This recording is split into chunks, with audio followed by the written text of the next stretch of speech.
The value of our money is dropping quickly. Every day, our rights and freedoms are being taken away. In this country, there is a war on free speech. This country is at war with free society. Nice to see you again. This is Aaron from Bitcoin Bros. You should watch this movie that we're going to play here. This comes from Charles Hoskinson. He's talking about all the bad things about us politics and why they're going after the crypto business. What's going to happen next with that? He also talks about what's wrong with the system and why people in the crypto business need to vote to change things. So be sure to see this through to the end. This video has a lot of useful knowledge. Let's watch this clip. In a nutshell, I wanted to say that the system is badly broken and that it's a partisan duopoly that works on the idea of lesser of two evils. Nothing short of amazing. The lens will go to excuse people because we don't want the other side to know. The Democrats say they are a democratic group and that they think everyone should be able to speak and vote. A lot of third-party candidates, including RFK, have been personally targeted by the DNC to keep them from running for office. It took them time to get tens of thousands of signatures, hire lawyers, and file all the paperwork. But they'll sue you over any little thing, even if it doesn't exist, to keep you from getting on the vote, because it could cost them votes. This is not democracy. It's not freedom when people use the law to hurt political opponents.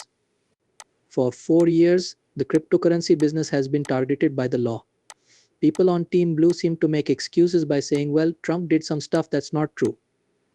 Choke point 2.0 was something that only Biden did, and so is the CC going after almost every American exchange and most of the Layer 1 protocols in some way. We do not live in a clear time. And what we asked for, like bipartisan common sense legislation, was either vetoed or killed in committee by this government, but we're told that they will support crypto in some way. But the party that believes in democracy threatened to remove the sitting president using the 25th Amendment. The party that believes in democracy also chose their candidate without any votes or democratic process. Now we have to wait until after she's been elected to actually find out what her policies are. There is no responsibility there. There's no sorry there. It's broken and crooked. That's not what the Republican Party does now. Madam President has become a cult figure. This party doesn't really have a center. We have to follow the leader's orders no matter what they say or do. And while there's an open mind to new ideas and things, let's be very clear about this. When it comes to Trump, his only principle has always been loyalty to one person. This person is not someone you can follow. Because it's all over now, you cannot trust what they want. You will not be able to trust how they choose to act. You don't believe they will really lead. You're not proud of yourself. You're scared. And that idea is very different from what we need and where we are now. As a third party, I thought we could talk about things like the $35 trillion national debt. What exactly are we as a country going to do about that?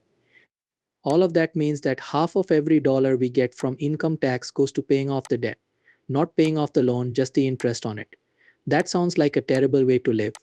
Imagine spending half of your paycheck on credit card interest and not even the capital.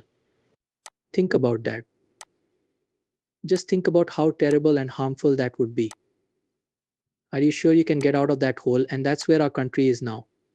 In both parties, plans are being made to raise the national debt to $50 to $75 trillion within the next 10 years. This means that every dollar we get in taxes will go directly to paying off the debt. It looks like Kamala Harris backs both a wealth tax and a tax on unearned capital gains. She says it's okay because rich people will pay it. I think most people don't fully understand or value what that means. In other words, the government will legally be able to see everything you own and have accountants check those things every year to see if they are worth more or less. You will be sent a bill if they are worth more than you thought, even if you didn't know it. For sure, if you can't pay that bill, you'll have to sell everything you own. A lot of the time are not liquid. What if you don't agree with how the government values the paintings on your wall, the property you own, or the private businesses that can't pay their bills? Tax court will hear your case for 5 to 10 years, and if the government wins, you won't get your money back for the lawyers. This has nothing to do with freedom and equality at all. We've come a long way since we first became Americans. It's not right. I don't care if it's for people with a net worth of more than $100 million. That's how it starts. For example, when the income tax first began in 1913, The top rate of 7% was only for rich. We woke up 20 years later to find that the top tax rate was over 90%, and now I have to deal with taxes. That's what these people do.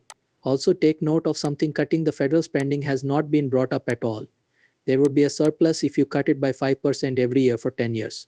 That would balance the government budget. Our government tells us that there is no way that we could be 5% more efficient every year. That means we have to think about taking your goods by the barrel of a gun, even if you don't see any value in them. Take a deep breath and relax. It's only the rich and famous, so everything will be fine. From a philosophical point of view, this is very wrong. Politics are the only reason I even bring them up. The war on crypto was declared against us as a business without any reason. It wasn't like we showed up and said, gosh, we don't want to follow any rules, fuck the system, burn down the whole government as with anything else in the business. There were people like the Silk Road guys who did that. What do you know? They were dealt with by the Justice Department. It dealt with them whether it was fair or not. But everyone was trying to come up with new ideas and build things. They were trying to make a new economy, one that would grow to $1 trillion in less than 15 years. The US government showed up at the party, told us all we were criminals, and told us to do things they knew were impossible. And then, when we didn't do it because it was impossible, they punished us for no reason. And when they lost in court, they kept saying they won. This is the main reason why the crypto space is so complicated. We only wanted them to stop. That's it. Stop asking for tax breaks or money to help people. And make the rules clear and fair. As a business community, we worked with the FI and FIT21 over 1,000 talks to say that this was fair and reasonable. We can do our jobs and theft will stop. And do you know what they serve us when we arrive? Sign up, then go fuck yourself because we're going to destroy you. As a politician, Trump heard about this and saw that working together with our business could be very good for his campaign. He will likely not last long because he will quickly turn on the business when it's not convenient for him, just like he has done with everyone else in his life. He has worked with and been touched by thousands of people over the course of his life. Just ask General Mattis, Rex Tillerson, and anyone else. They might get off our back for a little while, give us a short break, or pass some laws. But let's be clear. Our business is going to keep growing. It will keep reaching new heights. Yeah. At some point, it will question the legality of all fiat currencies and fractional reserve banks, because cryptocurrency makes good money in the end. And if the US doesn't want to or can't accept that, it will lead to a philosophical war, similar to the war between the US and the USSR, where our ideas were so completely at odds with each other that a Cold War was the best we could hope for. In the end, one side has to give up and accept that the other side's ideas will win. Also, I'd like to live in a world where everyone is treated the same. I'd like to live in a world where everyone is treated equally. I want to live in a world